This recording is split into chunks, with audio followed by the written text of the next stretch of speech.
தேவநாதனுக்கு வழங்கப்பட்ட இடைக்கால ஜாமீனை நீட்டிக்க சென்னை உயர்நீதிமன்றம் மறுத்திருக்கிறது. அண்மை செய்தியாக பார்த்து வருகிறோம். கூடுதல் விவரங்களோடு செய்தியாளர் மதன் இணைகிறார். மதன், விவரங்கள். நந்தா, நிதி நிறுவன மோசடி வழக்கில் கைது செய்யப்பட்டு ஒரு ஆண்டுக்கு மேலாக சிறையில் அடைக்கப்பட்டிருந்த தேவநாதன் யாதவுக்கு ஒரு மாதம் இடைக்கால ஜாமீன் வழங்கி ஏற்கனவே உயர்நீதிமன்றம் ஒரு உத்தரவு பிறப்பித்தது. அதாவது அக்டோபர் 30 வரைக்கும் அவருக்கு அந்த இடைக்கால ஜாமீன் வழங்கப்பட்டது. அதே போல அதன் நிபந்தனையாக 100 கோடி ரூபாயை விசாரணை நீதிமன்றத்தில் வைப்பு தொகையாக செலுத்த வேண்டும், சாட்சிகளை கலைக்கக்கூடாது, அதே போல அக்டோபர் 30 சரணடைய வேண்டும் என்று நிபந்தனை அவர் விதிக்கப்பட்டது. அதன் பிறகு தேவநாதன் யாதவிற்கு சரணடைய மேலும் ஒரு வார கால அவகாசம் வழங்கியும் ஏற்கனவே நீதிமன்றம் உத்தரவு பிறப்பித்தது.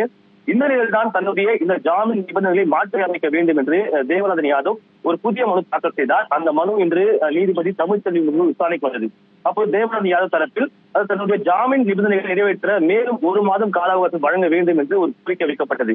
அதாவது தன்னுடைய சொந்தமான சொத்துக்களை விற்று பாதிக்கப்பட்ட முதலீட்டாளருக்கு வழங்க தற்போது முயற்சி எடுத்து வருவதாகவும், ஆனால் சொத்து ஆவணங்களை காவல்துறை தற்போது பறிமுதல் செய்வதால் காலதாமதம் ஏற்பட்டதாக தெரிவிக்கப்பட்டது.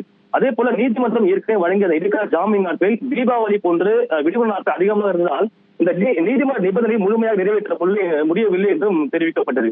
ஆனால் காவல்துறை தரப்பிலும் அந்த பாதிக்கப்பட்ட முதலீட்டாளர் தரப்பிலும் தேவநாதன் யாதவ் ஜாமீன் நிபந்தனை மாற்றி அமைக்க கூடாது என்று கடும் எதிர்ப்பு தெரிவிக்கப்பட்டது.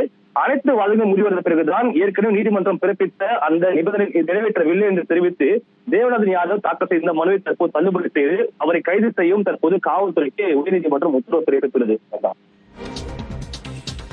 நன்றி மதன், விவரங்களுக்கு.